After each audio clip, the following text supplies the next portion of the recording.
എല്ലാ കൂട്ടുകാർക്കും LCHF റെസിപ്പിയിലേക്ക് സ്വാഗതം. ഇന്നത്തെ വീഡിയോയിൽ LCHF diet menu in Ramadan എന്നൊരു ചെറിയ വിവരണമാണ്.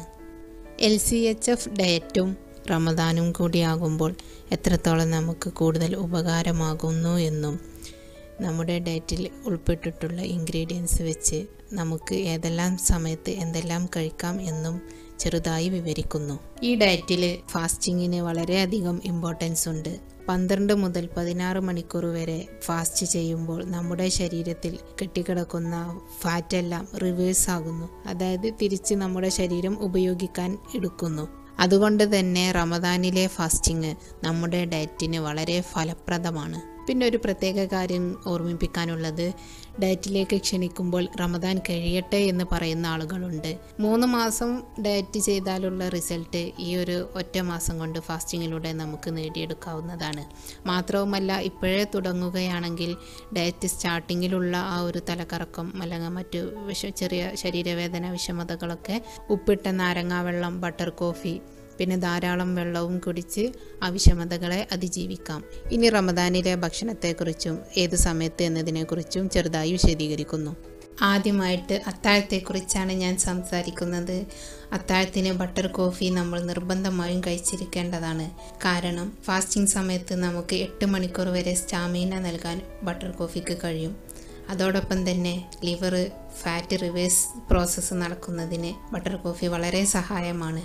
കോഫിയുടെ കൂടെ നട്ട്സ് 100 ഗ്രാം വരെ കഴിക്കാം. വാൾനട്ടും ബദാമും ഉപയോഗിക്കാം. കാഷ്യൂനട്ട് എടുക്കുന്നുണ്ടെങ്കിൽ വളരെ കുറഞ്ഞ അളവിൽ കഴിക്കാൻ പാടുള്ളൂ. ഇതോടൊപ്പം 3-4 ഗ്ലാസ് വെള്ളം കഴിക്കണം. ചായ ആയിട്ടോ ചെറുനാരങ്ങ വെള്ളമായിട്ടോ നിങ്ങൾക്ക് കഴിക്കാം. ഇനി നോമ്പ് തുറയെക്കുറിച്ച് പറയാം. വെള്ളം കൊണ്ട് നോമ്പ് തുറന്നു.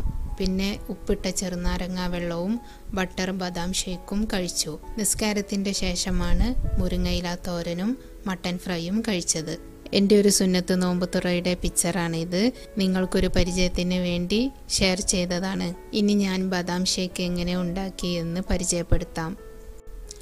2 കപ്പ് ജ്യൂസിന് വേണ്ടി ഒരു മീഡിയം അവക്കാഡോയും പിന്നെ 20 മുതൽ 30 വരെ ബദാം കുതിർത്തതും എടുക്കാം.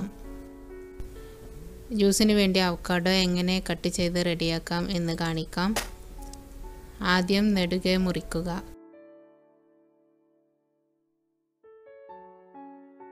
പിന്നെ അതിൻ്റെ വിത്ത് എടുത്ത് കളയുക. വിത്തിൻ്റെ പുറത്തെ തൊലി ഈ കഷ്ണത്തിൽ പെട്ടുപോകരുത്. ജ്യൂസിൽ പെട്ടാൽ നല്ല ചവർപ്പുണ്ടാകും. ഇനി പാകം പഴുത്ത അവക്കാഡോ ആണെങ്കിൽ ഇതുപോലെ കട്ട് ചെയ്ത് തൊലിച്ചെടുക്കാം ഓരോ പീസും.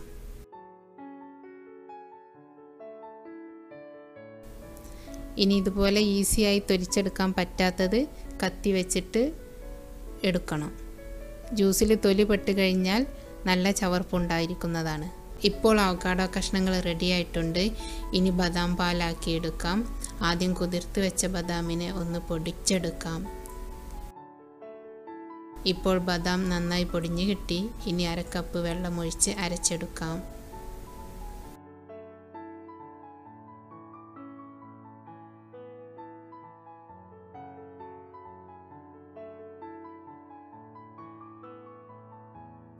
ഇപ്പോൾ ബദാം അരഞ്ഞ് നന്നായിട്ട് പാലായിട്ടുണ്ട്. അവക്കാഡോ ചേർത്ത് കൊടുക്കുകയാണ്. ആദ്യം കുറഞ്ഞ വെള്ളത്തിൽ ഒന്ന് അരച്ചെടുക്കാം. ഇടയ്ക്ക് തുറന്നിട്ട് വെള്ളം പാകത്തിന് ഒഴിച്ചു കൊടുക്കണം.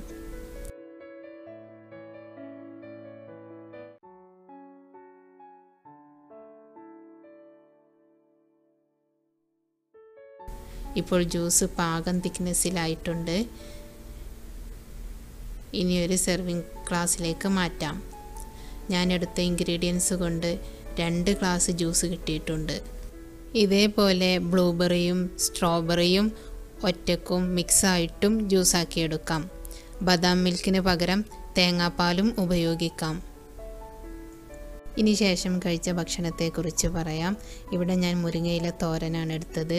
മുരിങ്ങയില വേവിച്ചിട്ട് ചെറിയുള്ളിയും പച്ചമുളകും ചേർത്ത് ചമ്മന്തിയാക്കിയിട്ട് ഒരു 2 മിനിറ്റ് ലാസ്റ്റ് ചമ്മന്തി ചേർത്ത് കുക്ക് ചെയ്തതാണ്. പിന്നെ മട്ടൻ ഫ്രൈയും കഴിച്ചു.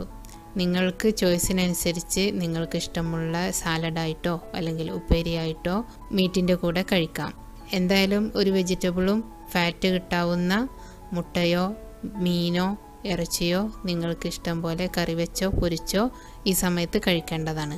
നോമ്പ് തുറന്നു കഴിഞ്ഞ് അത്താഴത്തിൻ്റെയും ഉള്ളിലായിട്ട് പരമാവധി വെള്ളം നിങ്ങൾ കുടിക്കേണ്ടതാണ്. വെള്ളമായോ കാപ്പിയായോ ചായയായോ ഉപ്പിട്ട നാരങ്ങാ വെള്ളമായോ അത്താഴത്തിൻ്റെ മുമ്പ് പരമാവധി വെള്ളം നിങ്ങൾ കുടിച്ചിരിക്കണം. ഇനി നിങ്ങൾക്ക് റമദാനിലേക്ക് കഴിക്കാവുന്ന ഫുഡുകളുടെ കുറച്ച് പിക്ചർ ഷെയർ ചെയ്യുകയാണ്.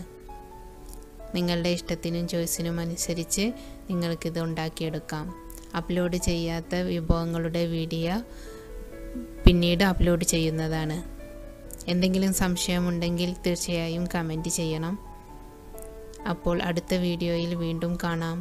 ഈ വീഡിയോ നിങ്ങൾക്കൊരു സഹായവും പ്രചോദനവും ആയിട്ടുണ്ടാകും എന്ന് വിശ്വസിക്കുന്നു. എല്ലാവർക്കും നന്ദി. ഈ ചാനൽ സന്ദർശിക്കുകയും വീഡിയോ കാണുകയും ലൈക്ക് ചെയ്യുകയും സബ്സ്ക്രൈബ് ചെയ്യുകയും ചെയ്ത എല്ലാ സഹോദരങ്ങൾക്കും എൻ്റെ പ്രത്യേക നന്ദിയും കടപ്പാടും അറിയിക്കുന്നു.